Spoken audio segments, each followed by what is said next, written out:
Okay. Well, death and dying, it's kind of my specialty. Yeah.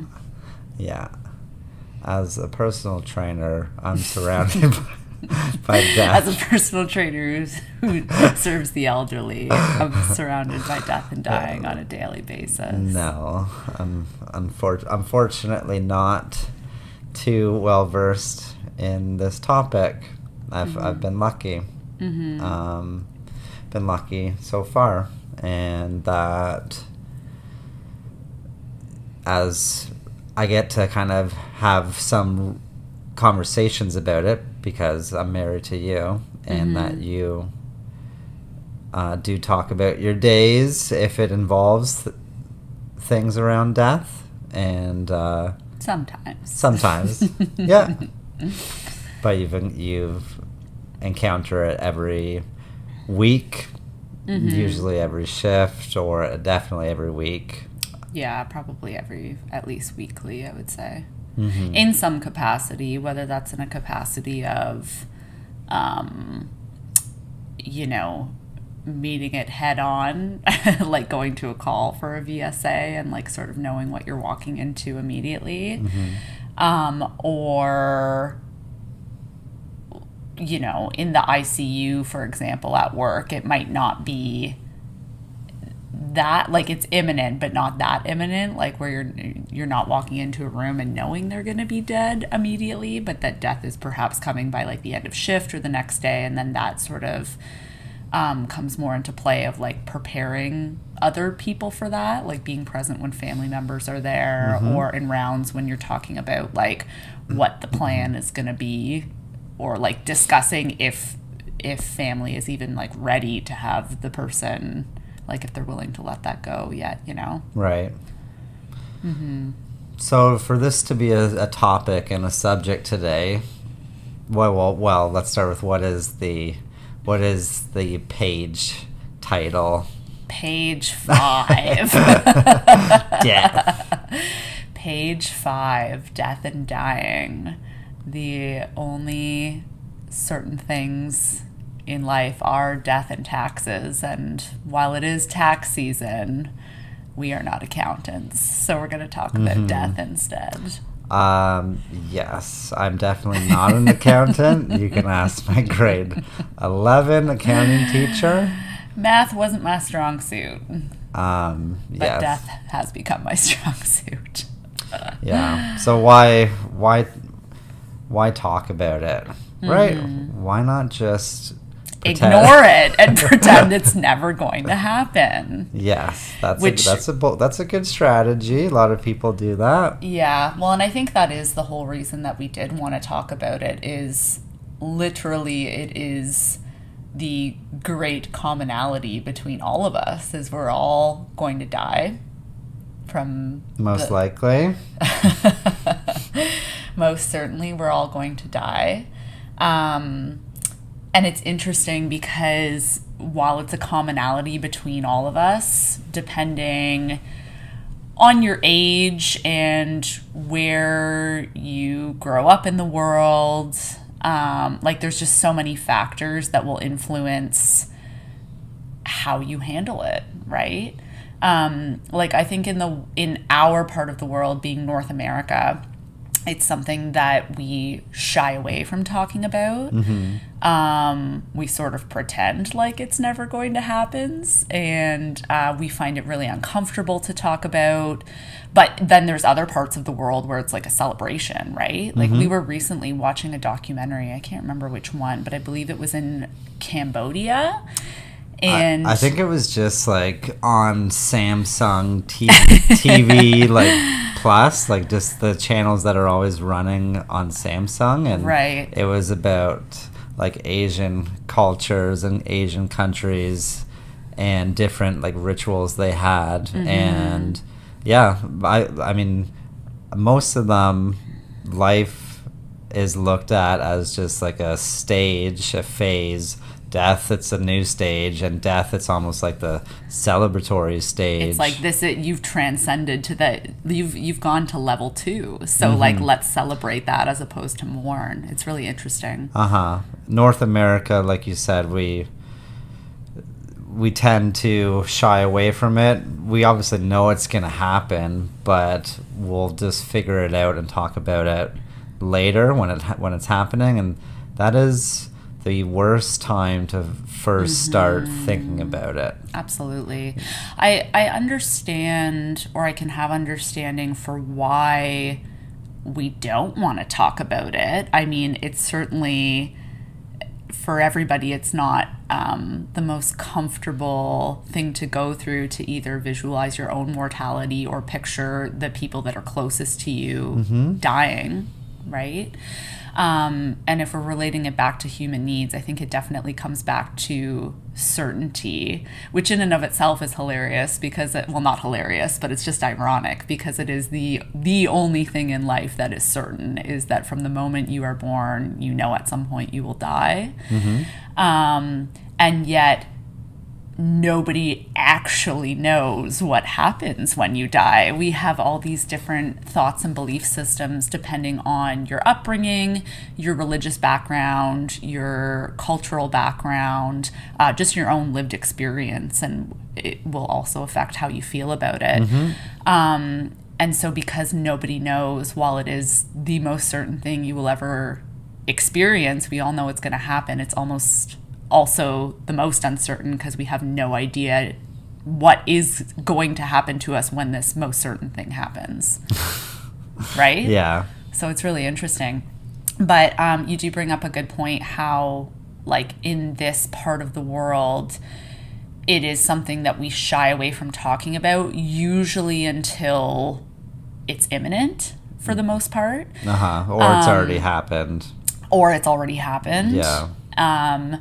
And then in that moment, like, so in the context of if you have a family member that is dying or has died or has received some sort of diagnosis where they may be dying in the next like 3 to 6 months or something like that. Or they're going to go through surgery. Where there's a risk. Yeah.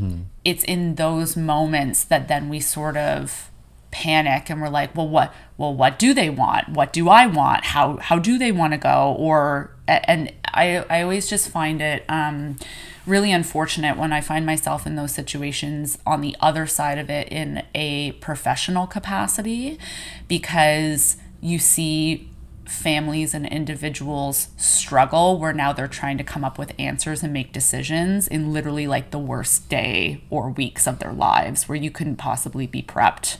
Like, you're not possibly going to make great decisions when you're stressed to the max, underslept, not eating, taken by surprise. So wouldn't it be nice if we could talk about these things before they happen? Even thinking about it is a good start. That's a good start, even just in your own head thinking about it and trying to come up with some just theories and beliefs, like your own belief system of like, okay, am I going to die? Yes. How am I going to die? I don't know. How would I like to die? What age I would like to die at? Who would I like to die with? Is there anybody by my side? And then upon death, what happens? And just having some of those thoughts and trying to start to build a belief, as opposed to not ever thinking about it, not asking or answering some of those questions in your head, why things happen, why things are inevitably going to happen. Right. You know? Yeah. And the interesting thing too is knowing that it is going to happen, but also fully knowing that nobody truly knows what happens when it does happen, sort of gives you this power to really create, your own belief system around what is going to happen, right? And so you can sort of create like this terrible, like, I'm going to hell, I've lived a terrible life, and I'm gonna burn, and it's gonna be awful, and I'm just caught in this like fiery mess for eternity. Or could you create something else that's more compassionate and a little lighter and more beautiful? Or is it somewhere in between where it's just nothing happens at all? I think people would be generally pretty happy if they thought there was a hell, because that would mean that there's something else going on, that there's something else to go to.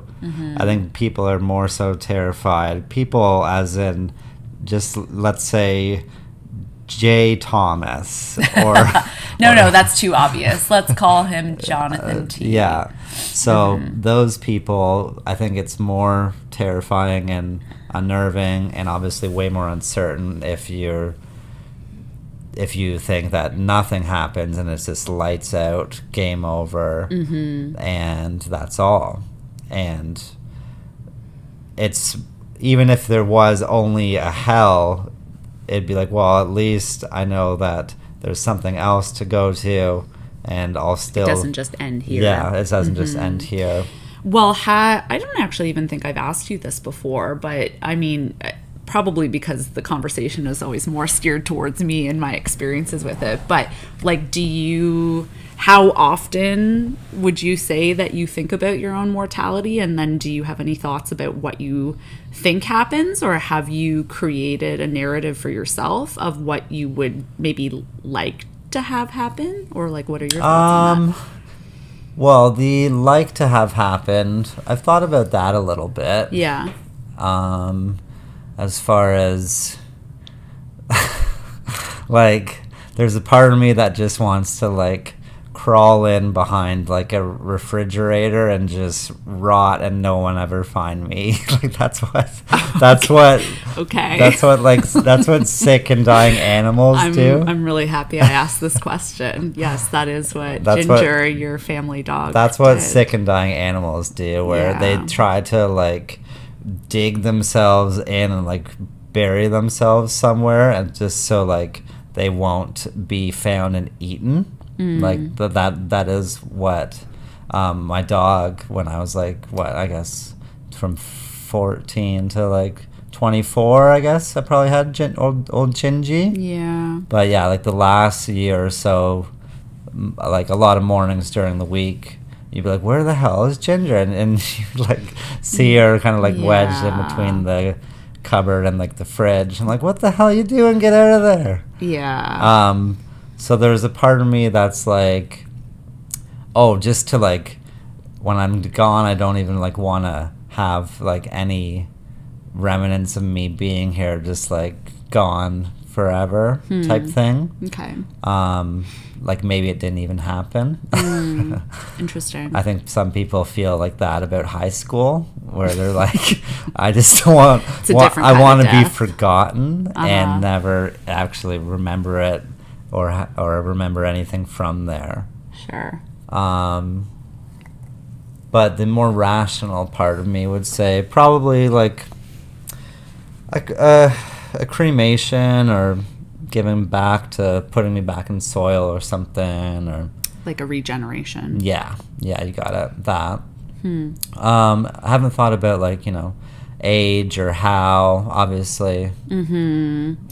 I mean, I don't think I think probably everyone's most ideal situation for most people is a long life. I want to die in my 90s. I want to be healthy up until the point that I'm going to die, and then I want to die in my sleep. Like, that is, that's really probably the most like rose-colored glasses, beautiful, most like pain-free way to go. I think another thing people fear, just with the unknown, and maybe when they picture their own mortality, is it being painful, like the discomfort that may go along with it. For myself, I think about it all the time. I think about it very frequently. I'm lucky because that you are face to face with it fairly often, so it forces you to think about it a little bit. Yeah, I think so. I'm also, I guess, lucky just in the way, going back to like cultural and religious and all those sort of background things that come into play. I think another big thing that factors into how you feel about it is just how you have seen your family deal with it, right? Right. Yeah, you learn through that. You learn through what you were brought up with. And I'm very lucky that it was always something that was pretty like openly talked about in my house, sometimes in a morbid way, maybe, but like well, of course, but my grandmother, who I was extremely close with my whole life, passed away at the start of last year, so just over a year ago, January 2022. And she, years, like a decade, even before she passed away, we would just have very open, candid conversations about it, where she'd be like, when it's my time to go, just let me go. So she sort of created this atmosphere where it was just like a little bit jokey, but also sort of let us know that it was okay to talk about and that we could talk about it with her. And so, I think that also just created an environment for me from a young age where it's just like, we should talk about this. Yeah, that's a good way to do it. That's kind of like what they seem to be doing with the aliens these days, just like mixing in little tidbits of like, there's a UFO maybe, UFO, and then it's like eventually when the aliens do come, you're not so scared anymore. And that's the same thing with like sprinkling in some talks about death. Well, it's exposure therapy. Yeah, right. The more, which is maybe another good reason to talk about it early on, because even if it starts off being uncomfortable, the more that you talk about it, the more that you think about it, the more that you make some plans in advance, or even like visualize and practice how you're going to deal with it when it inevitably happens, will probably soften the blow a little bit when it does happen. Knowing that when anybody close to you dies, like it's gonna bring up some type of feelings. Like it's not gonna probably be a joyous occasion, I guess, unless you're in Cambodia, but it should bring up some type of feeling, whether it is somebody that you are very close to, that you're used to talking to and or seeing every day, and you get that like pang of that immediate action, or sorry, not that immediate like pangy feeling of like you're gonna miss them.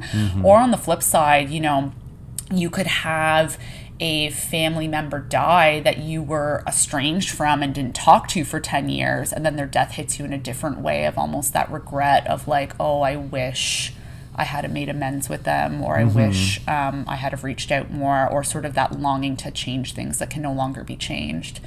Either way, it's going to bring out some kind of emotion. It's definitely going to bring out some kind of emotion. And if it is on the, the latter side of that last example of, regret or miss or anything that falls into kind of that spectrum of emotions, by thinking about it in advance, could you not then make some strides towards changing how you will feel in that moment? Yeah, which is a good exercise as well, right? You jump yourself forward to like that. It's the rocking chair test, where it's like, okay, you're 85 years old on a rocking chair on your porch. Take me through the decisions you've made.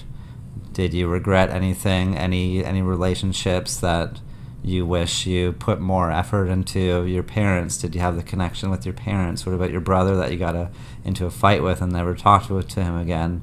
Is that like that rocking chair test where you just fast forward and you get yourself to put yourself in that moment, and like you're seeing it through your own eyes in that moment, and you get to feel those feelings, and then maybe you can course correct now, as opposed to not having that option to course correct 50 years from now. So that again, like you can just do that on your own, talking about things, visualizing those things, trying to put yourself into that situation and see what it's going to feel like.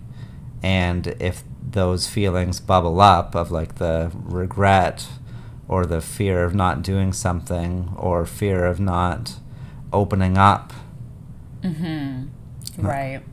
Well, there is that, there is that saying of like, live every day like it's going to be your last. And while I would not, I wouldn't recommend, going bungee jumping every day and like doing all sorts of crazy shit, like not in the spirit of treating, like doing extreme sporting and treating it every day like it's your last. But really, if you take sort of an overview or an analysis of your relationships with your friends and family, if there is anything in there of like, okay, if this person died tomorrow, do I have any regrets of things that I wish I could have said, or ways I could have reached out, or anything like that? I think for myself, again, just having gone through this somewhat recently within the last year plus with my grandmother,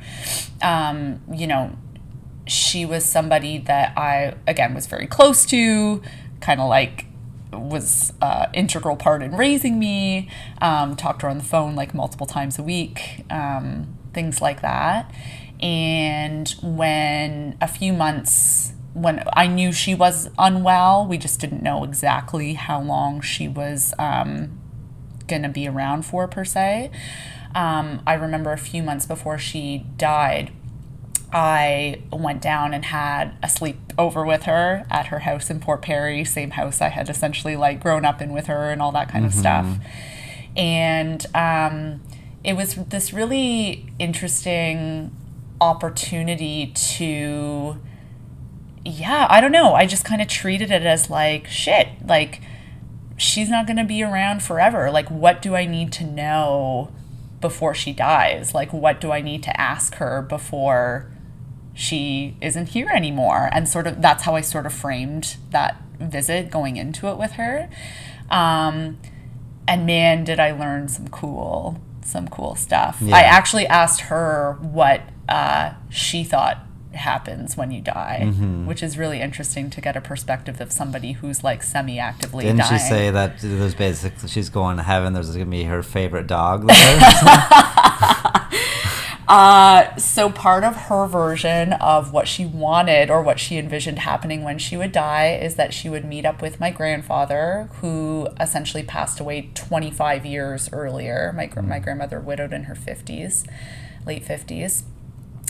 So her vision of what she was hoping was going to happen when she died was she was going to meet up with my grandfather, and then all the dogs that they ever had, because she was a big animal lover, were going to be there, and her, my grandfather, and the dogs were just going to live it out into eternity together, which I thought was a really kind of beautiful way to pick it. And again, she did get to pick that, right? Because again, we don't know what happens. So just the fact, and that was also just a testament to who she was as a person. It's kind of like, very loving, like kind, like see the best in people kind of vision. And that's how she envisioned it of how she wanted to go, right? Yeah.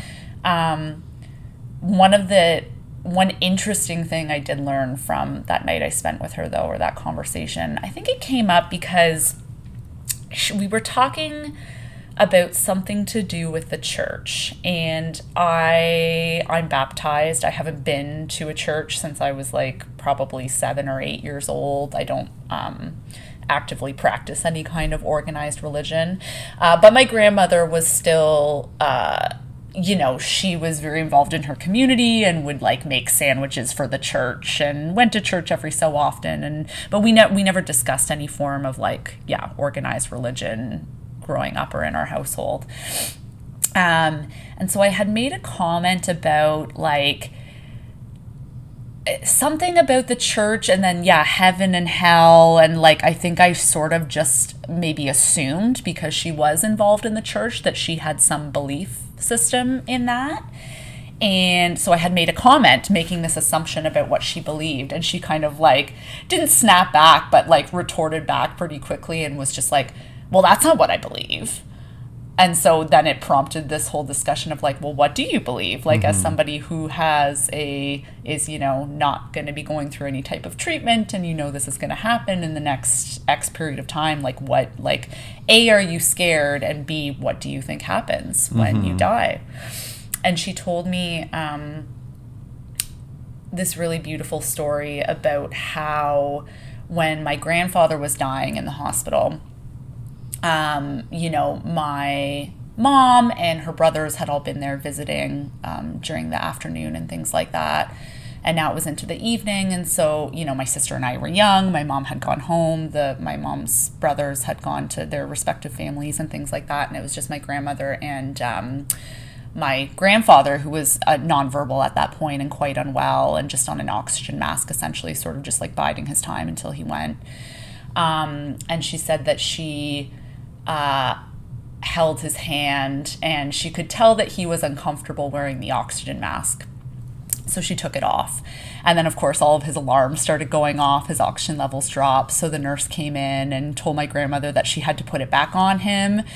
And Spicy Graham, she was like, he is uncomfortable. I will not be making him uncomfortable, or something like that. He's going to leave it off. So, and again, it seems like they kind of knew this was an imminent thing anyways. So the nurse just sort of let my grandmother do what she wanted to do.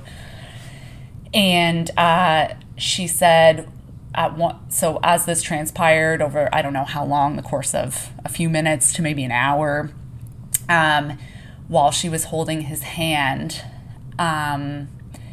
he at one point squeezed it tightly, and then she looked at him, and it looked like he was looking off into the distance, and like he saw something. And then basically within a few seconds of that, he let go of her hand, and he died in that moment.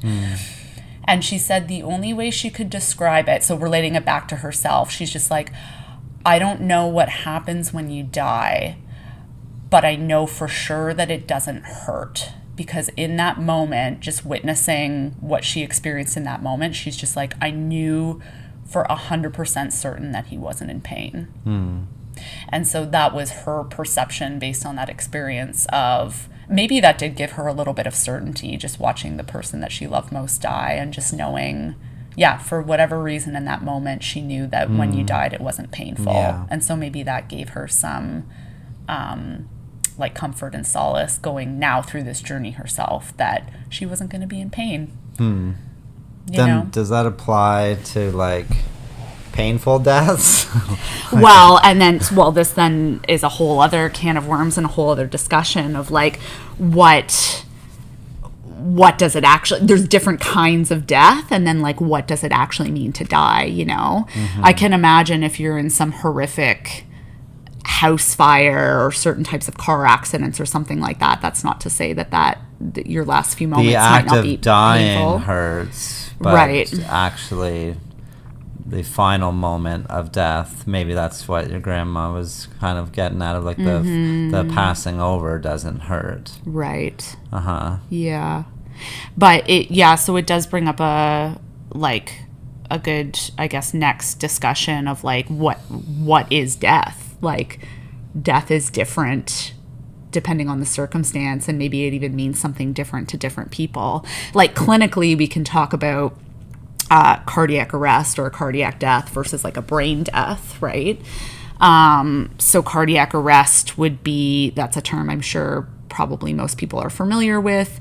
Your heart stops beating for whatever reason. That's a heart attack, that's some sort of health ailment, that's honestly random and sometimes genetic, it just happens. But of course, if your heart stops beating, you can't pump blood around the body. Usually in tandem with that, you also stop breathing. Sometimes your breathing can actually last a little bit longer than your heart. Not that it's effective breathing by any means, but sometimes when you see people die, they won't have a pulse, but they'll have what we call agonal breathing. So, or like, not a nice term, but it's kind of like guppying, like you're sort of like a fish guppying for your last few breaths. So sometimes that your breath can last a little bit longer than your heart. But essentially, if you don't have oxygenated blood circulating around to the organs of your system, including your brain. If your brain doesn't get oxygen for more than 6 minutes, then you start to experience brain death, organ shutdown, things like that. Then we can actually talk about brain death itself, which is, sometimes if we resuscitate people, we might get their heart to start beating on its own again for a period of time, lungs to start breathing again on their own, potentially for a period of time. Even if people aren't breathing on their own, as long as the heart's beating, we can like artificially ventilate people for a period of time until they get to maybe some sort of more, I'm talking in the context of pre-hospital setting, but until they get to a more definitive setting like the hospital and up to the ICU where you can put people on ventilators and stuff like that. But depending on how much brain death there is, even if the heart continues to beat, the brain might not be intact anymore. Then we get into all sorts of like different testing in the ICU where we talk about apnea testing and tests for brain death. We certainly don't need to go into all that right now, but yeah, there. I'll spare you. I'll spare you the nerd. I'll spare you the nerd stuff today. But yeah, so you can have cardiac arrest, you can have brain death. But I mean, for some people, it could be argued that even if your brain is fully intact and your heart's ticking away and your lungs are breathing on their own, if you have some sort of awful disease like ALS or Lou Gehrig's disease or any of these like musculoskeletal disorders where you're essentially just trapped in your own body, like to some people that may be considered death in and of itself, even if like neurologically and cardiac wise things are intact. Yeah, that definition is kind of like moving goalposts for certain people, where you just kind of you say like this is death for you, and then if you get close to it, you're like, no, actually, let's move these goalposts 10 more yards down the road here. And family obviously does that with loved ones. You see that all the time in the hospital where, their loved one might have requested one thing, but when they actually get to that moment, they're like, well, let's just move these goalposts a little further down so we don't have to deal with these feelings yet and we don't have to make these decisions yet. Well, and there's all sorts of different reasons why people may do that. You're 100% right. I've seen it many, many times where a family member, a person may request, again, while they're alive and healthy and all those things, to have a DNR put in place. A DNR would be a do not resuscitate order, which is a form you can fill out. It's a government form that you can fill out through your family doctor or nurse practitioner that essentially says, if my heart is to stop beating on its own and I'm to stop breathing on my own, I don't want any quote unquote heroic efforts, meaning I don't want CPR, I don't want to be defibrillated, I don't want a breathing tube, I don't want a machine to breathe for me. So people, when they're fully cognitively intact, may make these decisions and then they die and their family just isn't ready for that yet, and they decide to reverse the orders that this person has put in when they were cognitively intact for themselves.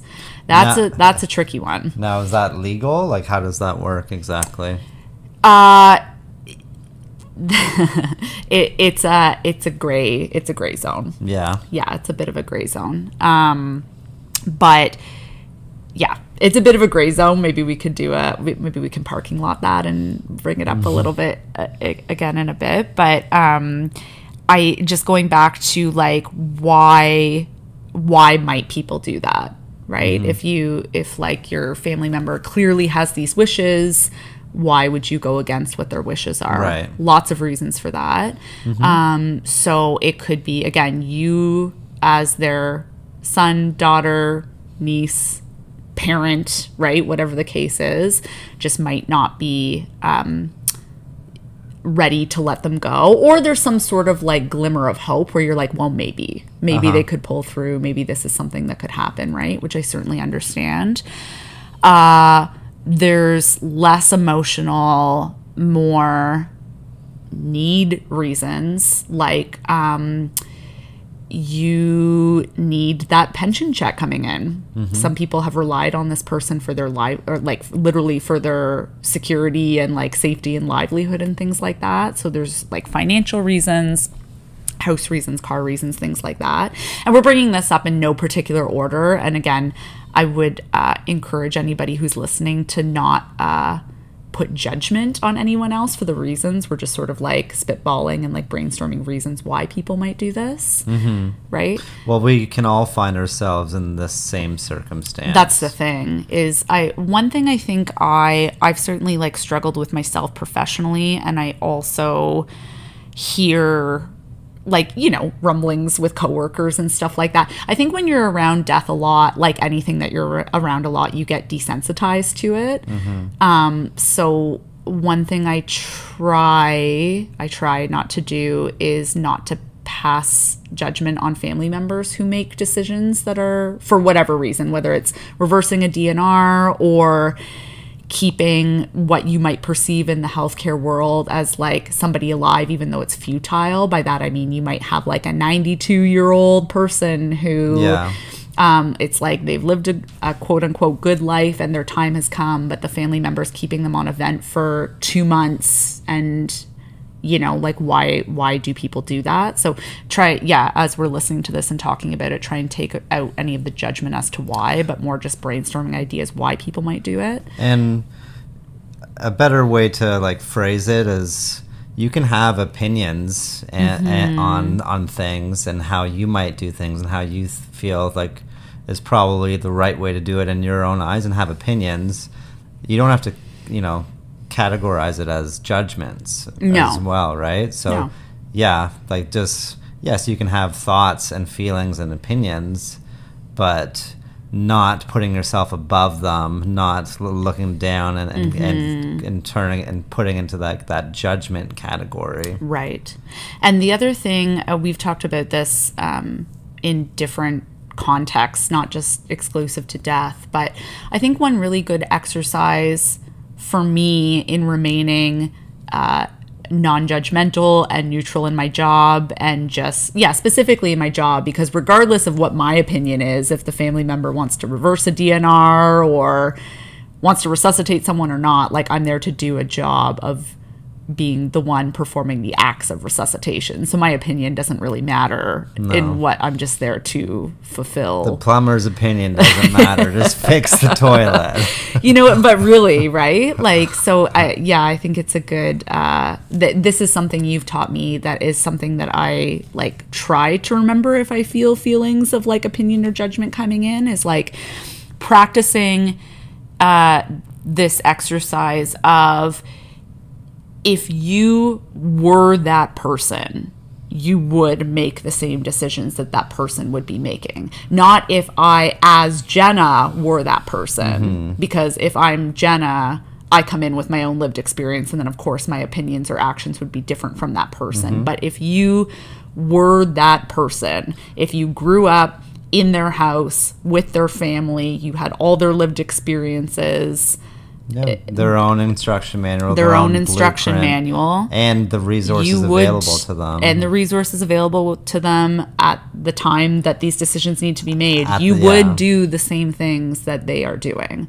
And that's something that for me has, and also again with understanding human needs and stuff like that, it's it's really given me, I guess, some ownership in myself to not be judgmental or have my own opinions in those situations. Yeah, and having opinions, just, like those 6 human needs, they do help explain why everyone else is doing things and why you're doing things. And in the most uncertain of times, that's all people are grabbing at, is certainty, and they'll take whatever form that is in, whatever form, and you would do the same, and I'm gonna do the same as well. And it's good to just kind of pre-plan a little bit and to be like, okay, what is a real thing that we can hang our certainty hat on, and what is just gonna be like emotional sabotage and emotional explosions and tearing families apart. And Well, it's also very interesting how the death of a family member really does tear a lot of families apart. yeah, I know it's happened in mine to a degree, and I know people, and it's just the kind of par for the course where they start blaming each other. The blame. Blaming each Blame is a other. way to get certainty. Blame- Because if they're wrong, then I must be right. Yes, it all comes down to certainty, really. Like you go where you live, and how you get your certainty or how you get your connection, you're gonna go to those same methods during like the worst times in your life. You know, how you respond to your flight getting like canceled or delayed, or having to land for gas and then you miss your layover or whatever. Like, how you respond in those uncertain moments is probably how you're going to be responding in the moments around death. Absolutely. One thing I do think for any of my healthcare worker friends in the crowd, that I'm sure probably other people can relate to as well, I do think that while there is a personal ownership or an individual ownership that needs to be taken to have these conversations in advance, figure out what your family member does in fact want when they die, right? I think for healthcare workers, it's so easy to think like, well, if you're over the age of 80, of course you should have a DNR. There's going to be no meaningful recovery or whatever, right? But I mean, what if your family member is like, no, I do want everything done. I want you, I want to be on that then. You know what I mean? There are these circumstances, and if that's genuinely what somebody wants, then I think we should ultimately honor whatever their end of life wishes are. I'm very passionate about owning your choices in end of life, just like you should own your choices throughout your life. Why wouldn't you want to also take ownership and have the end of your life be the way that you want? We'll come back to this, but for some context of why I'm so passionate about that, I did do some volunteering with a hospice organization for a long period of time, which maybe we'll get into that a little bit after, I guess. Why don't you or get shortly. into it right now? Well, I was going to say something else, but now I've been talking about the hospice stuff and I feel like I'm a little bit off track. But I was going to say about the owning your choices and end of life is, yeah, if you if you discuss with your friends and family what they also want, it takes away the pressure on you to have to make those decisions in end of life for them. Like, if somebody's already expressed to you what they want, you can take some solace of being like, well, I know this is what they wanted because I've had this conversation with them. So then all the pressure doesn't have to be on you as an individual or a small family unit to have to do those things. Especially if you're a person who goes to guilt a lot and replays every situation in your head looking for what you could have done better. Right. So for the people that when something bad happens, they kind of just eat it. They're just like, oh, I'll deal with this. I'll take all the guilt. It's my fault, and I can do something better. If your loved one, your family member, your dad, you've already had those conversations, and you know what they want. You've already, crossed the T's and dotted the I's, and then you don't have to make those decisions and bear the weight of those decisions, even if they're the best decisions. Your brain's still going to play tricks on you. Oh, of course. And look for what you could have done better. And you see that a lot in your job with a lot of paramedics. They just take it on themselves, and it's like, even though there's nothing I could have done, if I feel enough guilt, then maybe that can happen to some people, not just exclusively paramedics, any healthcare worker, I think, for sure.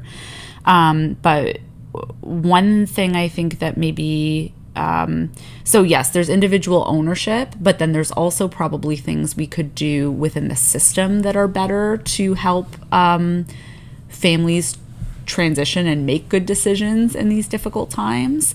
And one thing I think that not just exclusive to the pre-hospital setting, but certainly in hospital too, we get in the habit of asking this very specific question when people have already died or actively dying, which is, would you like me to do everything? And when we say everything, what we mean is, would you like me to do CPR? Would you like me to put in a breathing tube and breathe for this person? Would you like me to start an IV and run medications? But to the layperson who may not have a medical background and they're in the most heightened, stressful day, potentially of their whole life, regarding their family member, and you come to them asking a question of like, would you like me to do everything? Is there anybody that's going to say no? You know, like we've already just framed this. It's just a horrible question. It's not a question that you're ever going to get like a real, like you're not asking a good question, so it's not going to yield a good answer. You have to define everything. Yeah, what is everything, and like what does everything mean, right? Because even if you go through the like, okay, so by everything, I mean, I'm going to be doing CPR. I'm going to crack the ribs. They're going to have broken ribs, which in and of itself leads to other complications. I'm going to put in a breathing tube down their throat and into their lungs, and I'm going to breathe through a bag for them and then eventually on a ventilator, right? I'm going to put in an IV and give them some medication. Some of those medications have, like any medication, positive or negative effects, right? So I think, yeah, we need to, that's, while there's individual responsibility, there's also responsibility on us as providers to ask better questions and explain what we mean. Because if I say, hey, your mom's dead, you want me to do everything for her? Of course, people are going to say yes. But it's like, hi, I'm so-and-so. Right now, your 88-year-old mother, her heart isn't beating on its own and her lungs aren't breathing on their own. To fix that, what I have to do is press on her chest 100 times a minute for the next half an hour. It's going to crack several ribs. I have to put a metal blade into her throat to then put a breathing tube in there. And then I have to breathe through a plastic bag into there. And, you know, that in and of itself has complications where she's going to be prone to lung infections. I might blow a hole in her lungs if I put too much pressure in. Like, and again, you don't always have the ability in these like time sensitive moments to do this. But that's why I think it's better in advance to have these conversations as a layperson with your family member, but also in perhaps more of like an ICU setting where you have the time with family sometimes. Like if the person's already on a ventilator and we have a couple days to discuss what next steps potentially are, being realistic about outcomes, and then also being very blunt about what that reality looks like. Like this isn't the time. There's time here for being tact and like sensitive, but it's not a time also to like sugarcoat what a reality is going to look like for this person. Right. So what does the individual, like, what do they have to think about with death? What are some of the things that they have to kind of go through and check off in order to make themselves more ready and prepared and comfortable for their loved one's death, husband, wife, mom, and their own. So there's obviously the, you know, clinical definitions and like, okay, what do they want, the legal side of like DNR and estates and wills and all that kind of thing, and then there's the kind of putting your own meaning to things, and what does this mean? Right. Well, I think with respect to family members, and I think probably for most of us, the most imminent death, now we should say that we're 30, 35 and 36 respectively. So your barometer for, how imminent death is for both you and your family members changes depending on your age a little bit as well. Of course. But for us in our 30s, I think, the the most imminent deaths we have to think about, hopefully, probably, is like parents and grandparents, right? So in terms of preparing for those types of things or those types of deaths within your family, yeah, I think it's just you don't want to have anything left unsaid or any regrets. So from an organizational point of view, as uncomfortable as it may be, starting to have those conversations with those family members of like, do you have a DNR? You could start as like just legal and basic, like yes or no question of that. Like, do you have a DNR, right? Do you have a will? Have you thought about how you want your estate to be divvied up when you die? What if you do die, what would you like? Do you want to be on a ventilator? How long do you want to be in the ICU for? Like, you can start by asking some of the logistical questions like that. Yeah. Not that those are per se any easier, but if you're like all business, we could sort of categorize that often to more like business type questions, you know, like these are things that, you know, I just got to know for business, right? Yeah.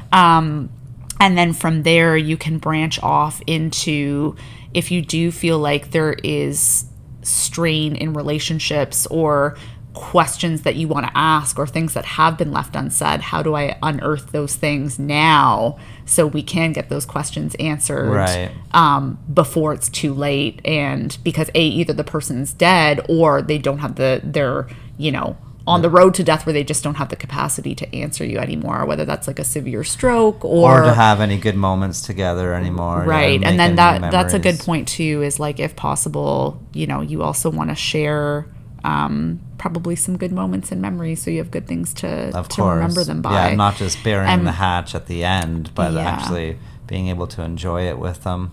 And there's no easy, like, quick fix answer to that. I think that is literally months to years of work in advance of, putting in the time to spend time with people, thinking about your words and how you want to frame certain questions or extract information, which we can go back to, again, one of our previous episodes of like the words that you speak and how you use your words. But this is really like a long-term game. To like the business stuff you could probably wrap up in a couple sessions, but like if you really want to feel good about your relationships with people when they die, I would almost go back to like in that context, living every day like it is your last. Like, if this person is going to die tomorrow, because literally it could happen, your parents could be incredibly, or your grandparents or whoever we're talking about could be incredibly healthy, you know, work out every day, eat amazing, have a very like joyful, fulfilled life, and then get smoked by a bus walking to the grocery store the next day. Like you hope to die like after a long, healthy, enjoyable life, but you really do just never know. So in that context, maybe just starting those conversations early, and if there are strained relationships or things left unsaid, sort of thinking about well in advance, how can I start to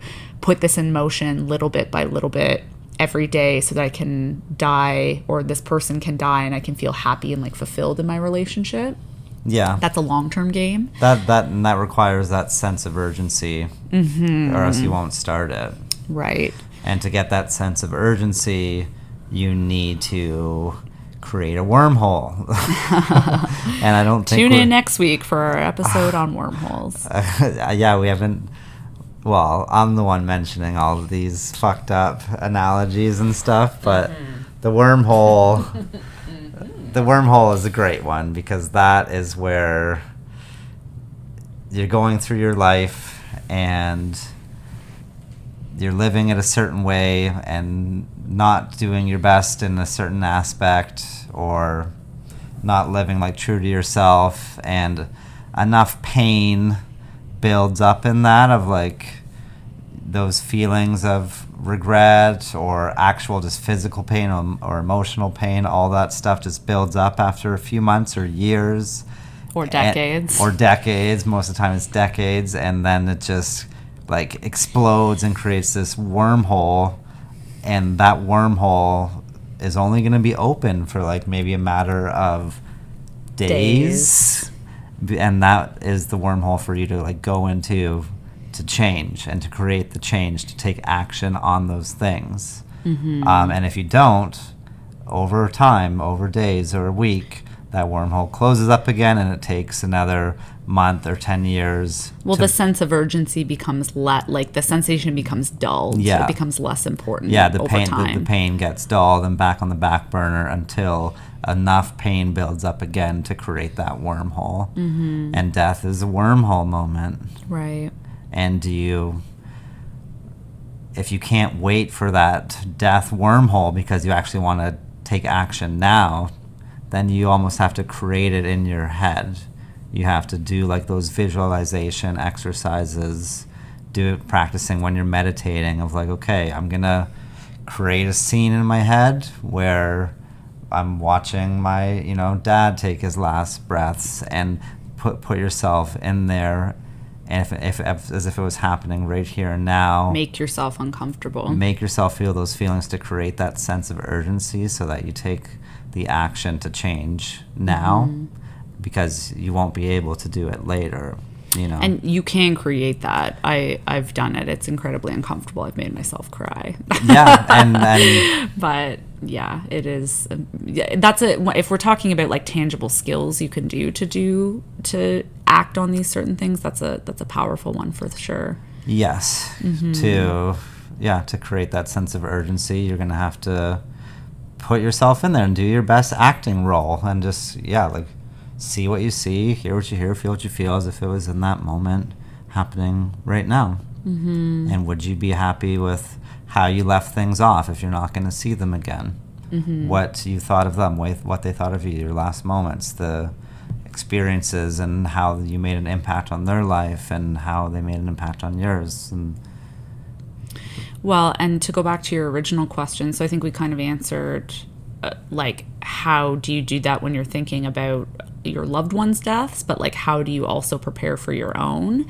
And I think it's sort of similar. A lot of what you said was literally took the words out of my mouth of just like, if you're reflecting on your own life and what you've done to date and what you hope to accomplish in the future, are you on path with what you know to be your like truest, most authentic version of yourself, right? What like, you're here for. What you're here for. Like, are you happy with your interactions with other people? Do you feel like you treat people with kindness and respect and make them feel heard? And again, these are maybe just things for me. Everybody's going to have their own laundry list of like what they would like to have other people see them as, and how, they would like to make other people feel, I guess.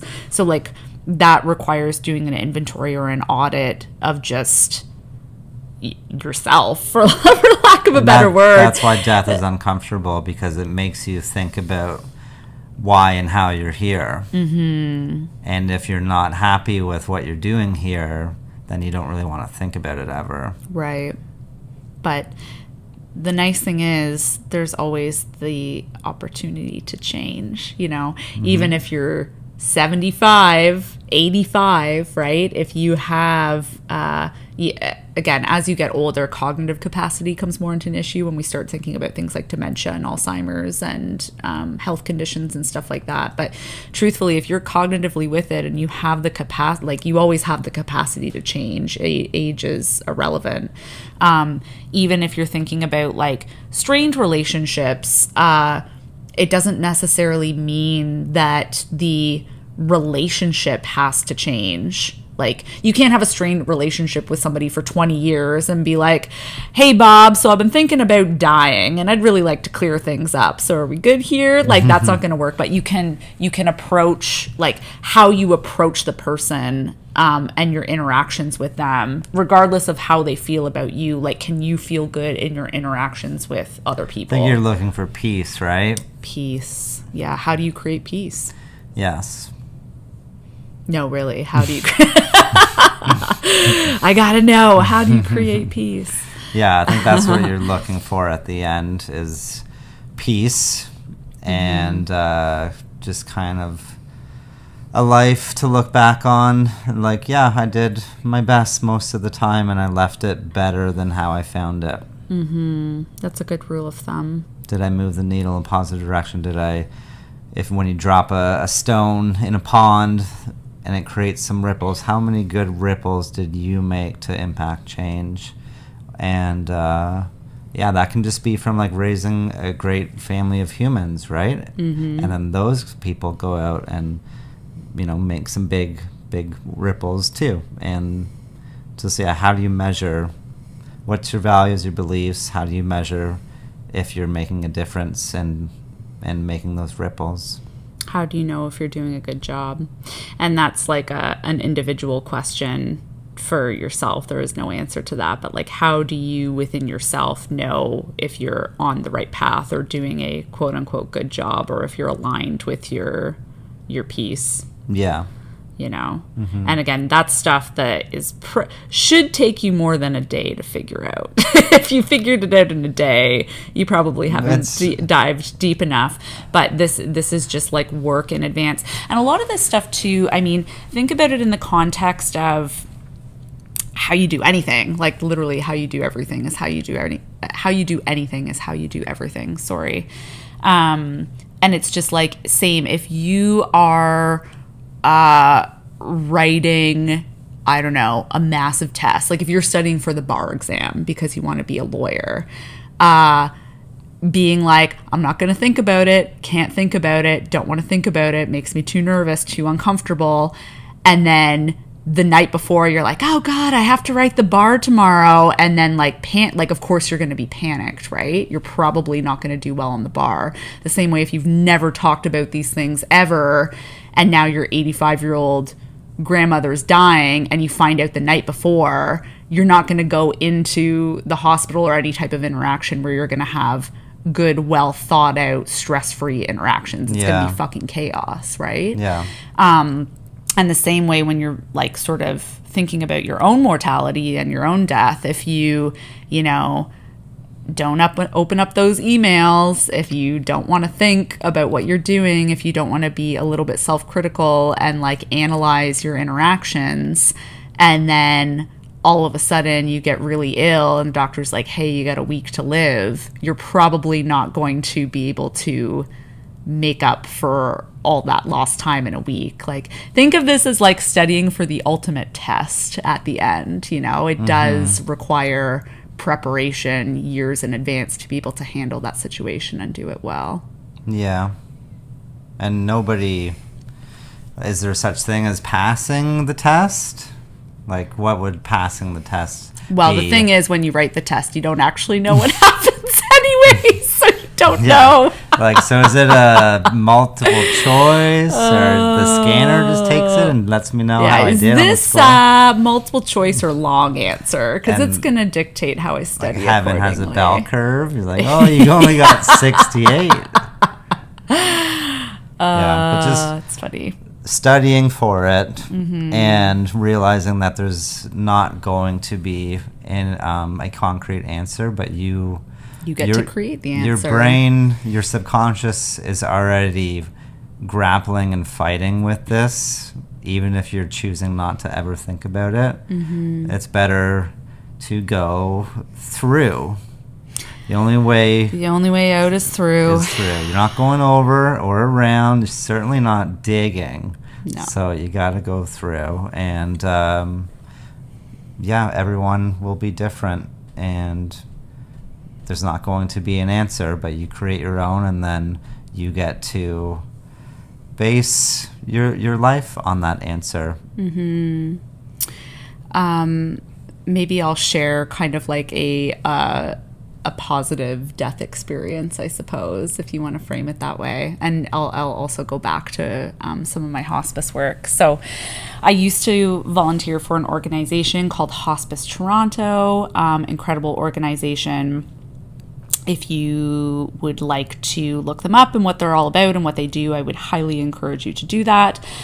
Basically, they're a not-for-profit, and they operate exclusively on volunteers, and they have their in-home volunteers anyways, do this 40-hour training program, and then they will match their volunteers with members of the community who are deemed to be palliative, and the volunteers will go in and support those people in different capacities. So again, this is non-medical, so it could be anything from, and I should also say there doesn't have to be a timeline on like how palliative they are. So some of these people could be in the program for 5 years, some of them could be in it for 2 weeks.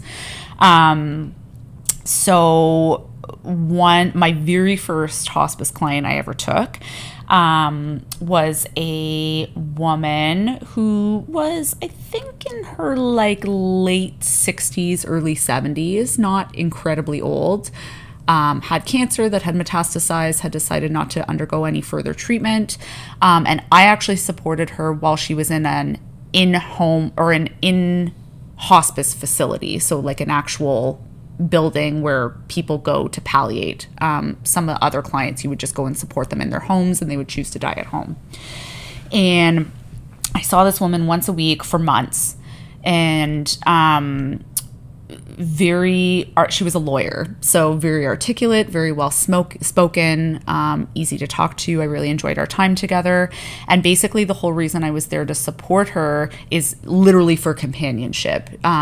She was divorced. She had one son who was around my age at the time, and of course was doing his own thing in university and working and whatever, no other family nearby. So she was literally just looking for companionship. And every week I would go in and see her, and we would talk about whatever. I would be there for maybe like an hour and a half to 2 hours, and then I would leave. And then one week I went to see her, and as soon as I walked into the room, she was sitting up in bed on her laptop. She had never been on her phone or a laptop or anything on any previous visit I had been there. And I walked in, I was like, oh, what are you working on there? And she's like, oh, I'm just putting together my will, making sure everything's finalized. Yeah. And they're just very matter of fact about it. And I was like, oh, okay, well, how do you feel about that? Like, it must bring out some type of feelings, like working on your own will. She's like, oh, I feel pretty good about it, whatever. We had this interaction. She said she felt great. She told me what she was leaving her son and some of the things she had outlined. And honestly, then she put her laptop down, and we had this very like pleasant visit. The next week I went back to see her. She was on the brink of death, like imminently. I think she died maybe 2 or 3 days after that last visit that I saw her. Unresponsive, comatose, on oxygen. And so on that next visit, I just kind of sat there for a little bit. Her family had come in, and I obviously left when they got there. But I have observed, I bring this all up, and I find it's interesting because I have experienced this in other capacities through work as well. But there is something very peaceful when you yourself are okay with your own death. I find it's in those times people are much quicker to pass and let it go. You hear stories about this too, where it's like sometimes the family member will just hang on until that last family member can get there to say goodbye, and then they'll die like right after.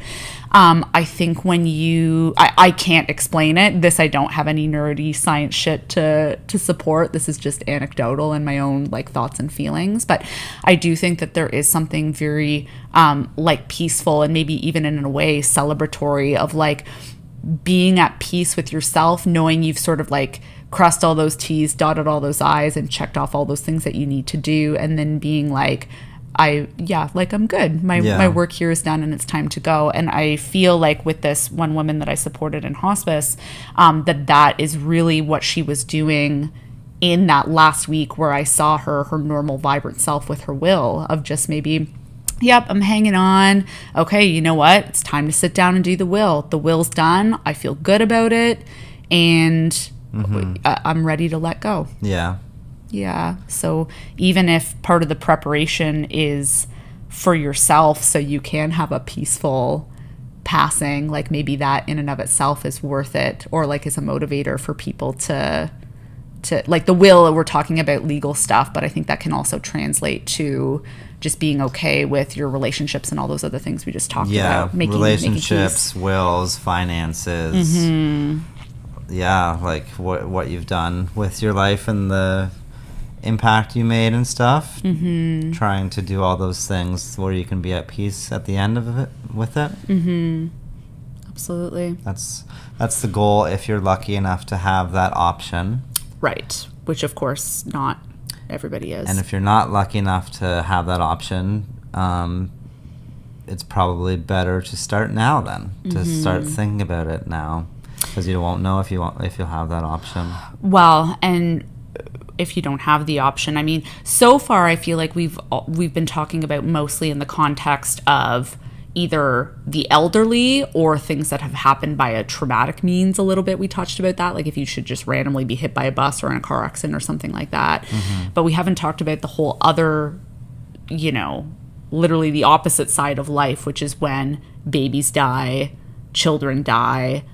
There is like an extra like hurt or like trauma or pain of like when people die before we perceive it's their time to go, I guess. Not that it makes it any easier to let go your like 98-year-old grandmother, but there is something that hits not just a family, but I think a community differently when you hear of like a baby dying in the delivery room or like a 4-year-old gets hit by a car. Like there is something to this like untimeliness that really strikes a chord with people. Yeah. And maybe that's because it's obviously tragic, but maybe it makes it real for all of us that aren't 85 to 90.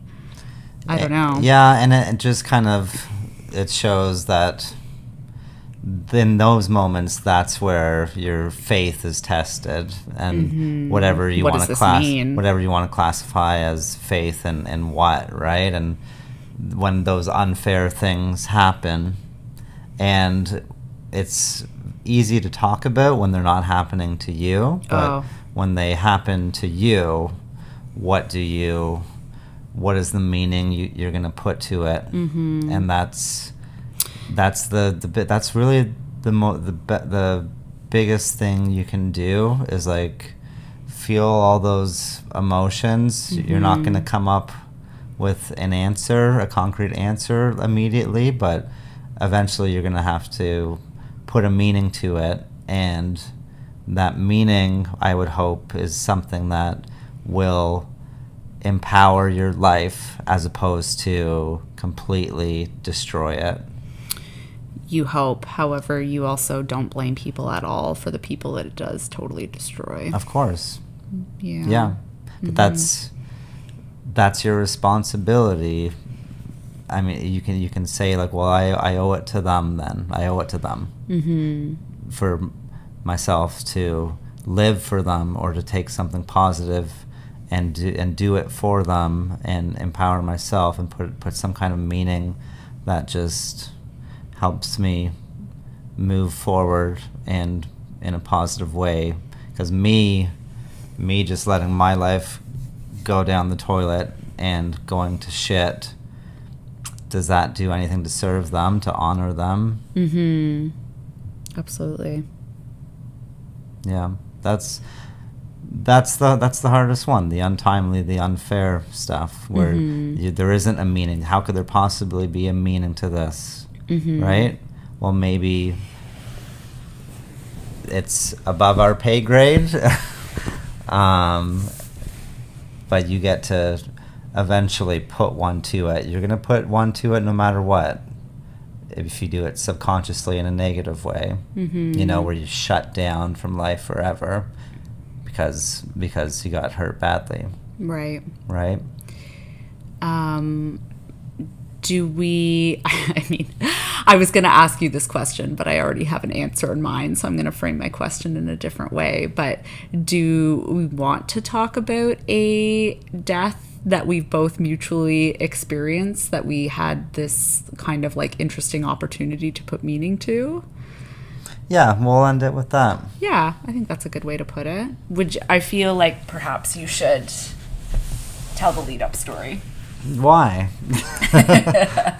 Because I did it on our wedding speech. Yeah, you did a good job on our wedding speech telling this story. Yeah.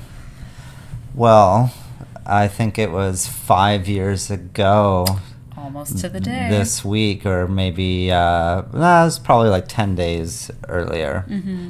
5 years and 10 days. We were in Bali.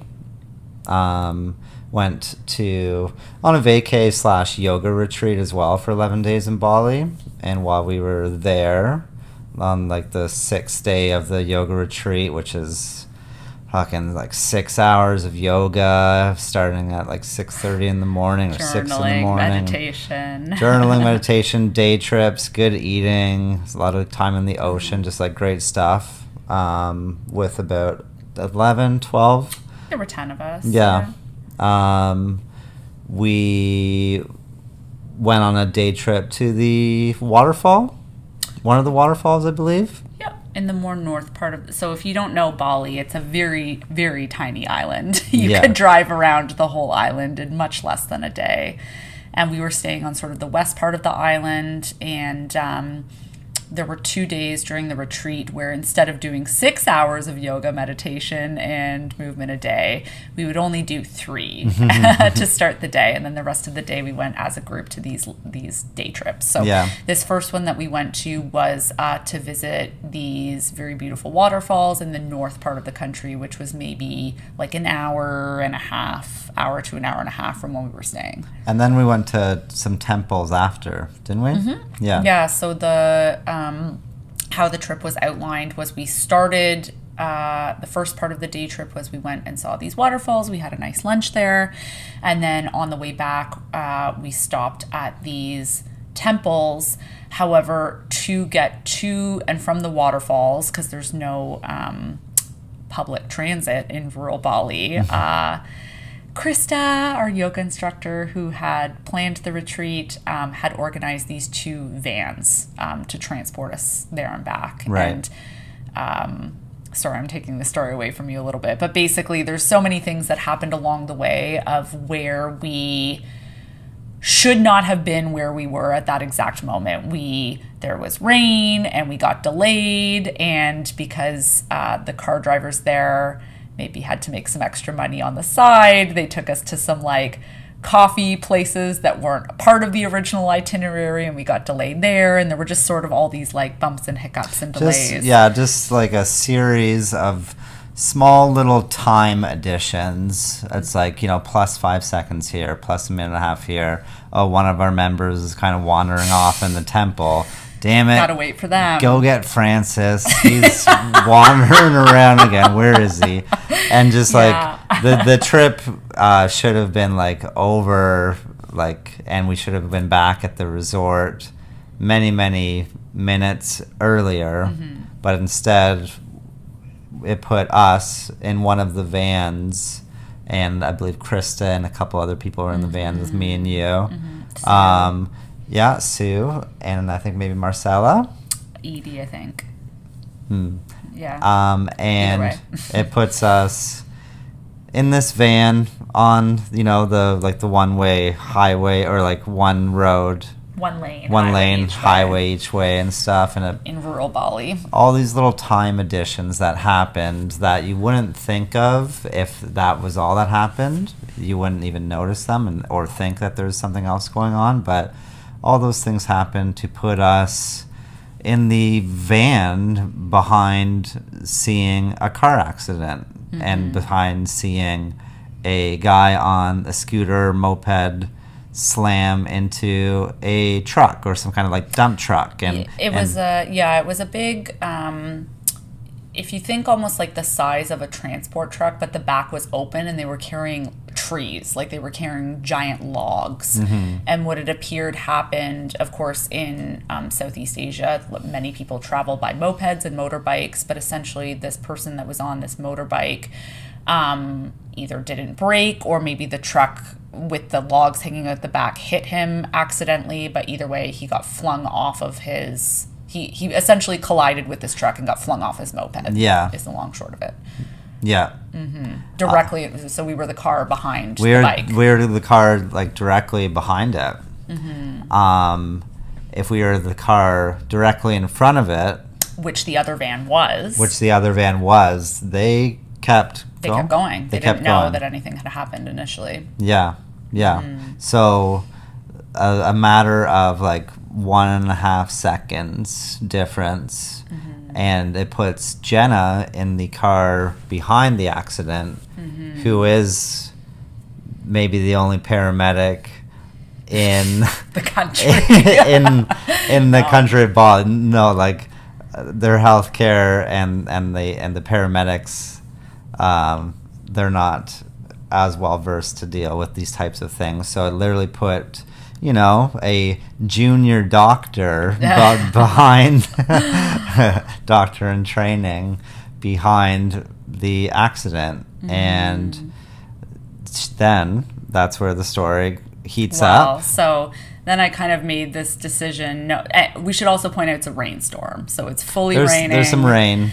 It's fully raining. We're on a highway in northern Bali, and we're literally, there's no town. It's kind of like a series of villages and stuff. Yeah, and village is what we're around. And so I see this happen. He's on the ground, not moving, and then so you sort of go into this like, well, what am I like?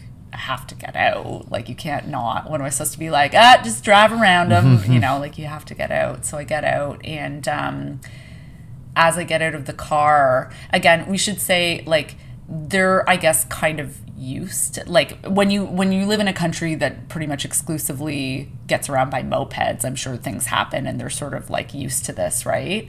And also knowing that their healthcare is not the same as Canadian healthcare. So as I get out of the car, there's a woman, an elderly woman that had come out of the hut that was literally trying to drag this body off the road by his like not broken arm, but his dislocated shoulder. And I'm like, no, like put him down. So she drops him. Also, we should point out nobody speaks English in rural Bali.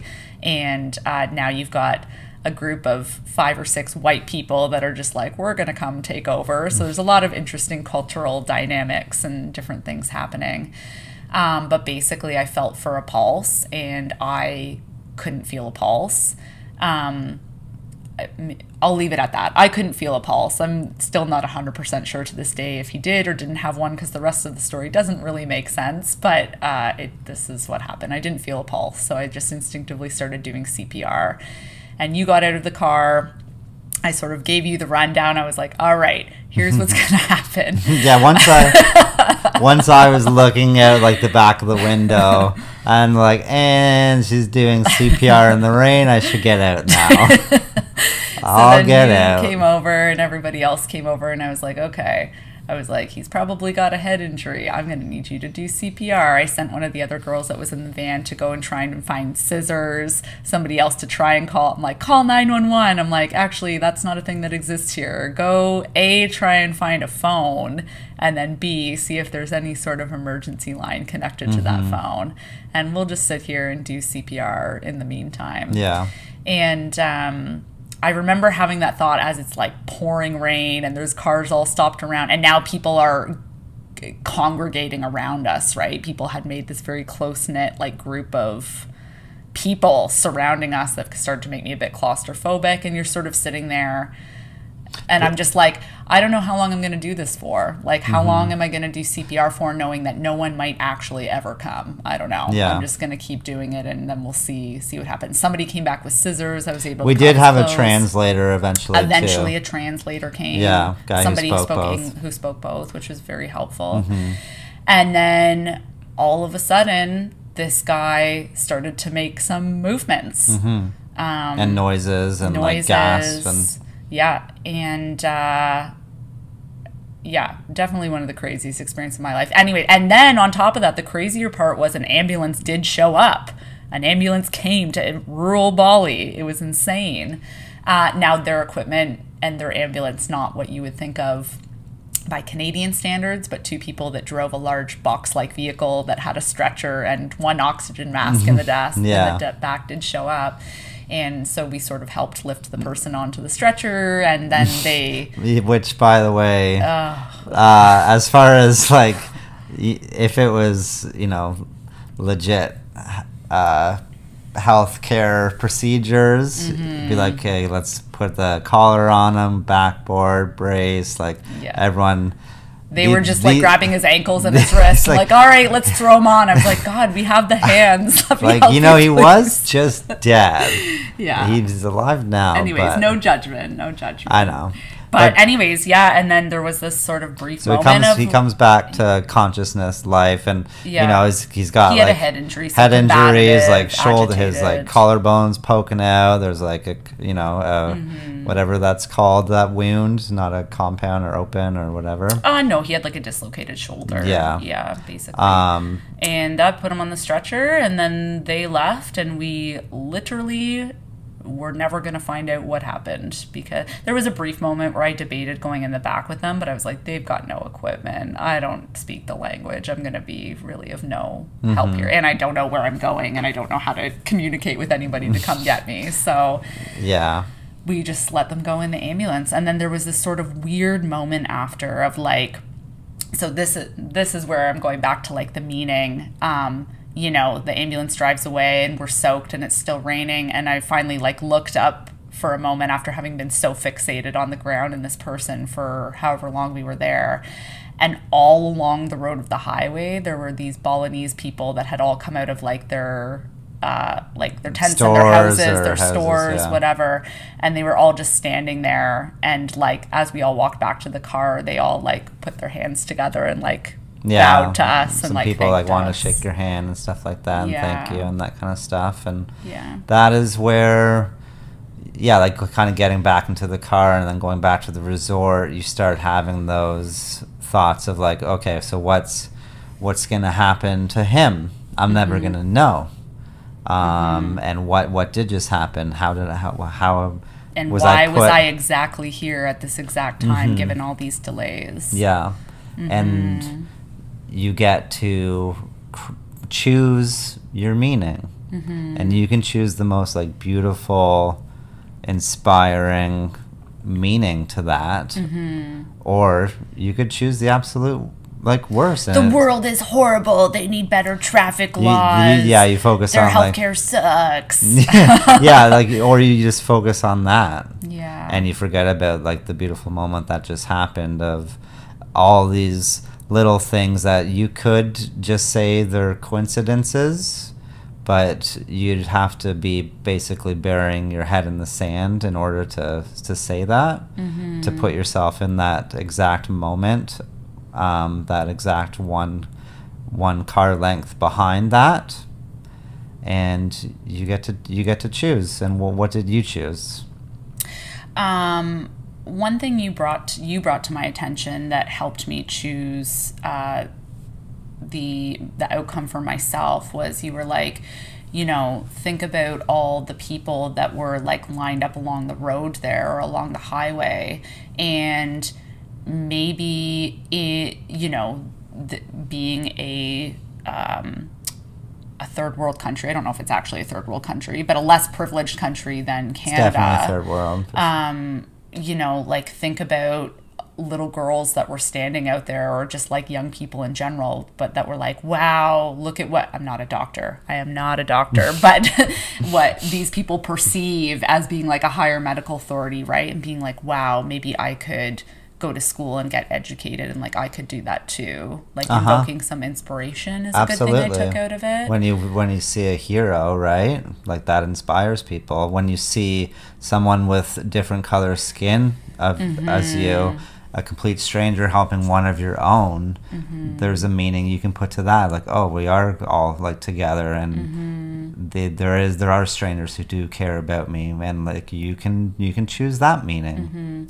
Another big meaning I put to it for myself personally is, after that I had reflected back on a call I did very early on in my career, where a baby ended up dying, and I was thinking about how rattled I felt about that, and how much it like how emotional I was about that for such a long period of time. It was the first time in my career I had gone to therapy about a call, and it brought up sort of a lot of emotions. And at the time, I mean, mental health in healthcare in general, but certainly mental health in terms of like pre-hospital medicine wasn't a thing when I started 11 years ago. It was very much like, so you did a shitty call, eh? All right, well, we got a transfer waiting for you, so better get back out there, champ, you know?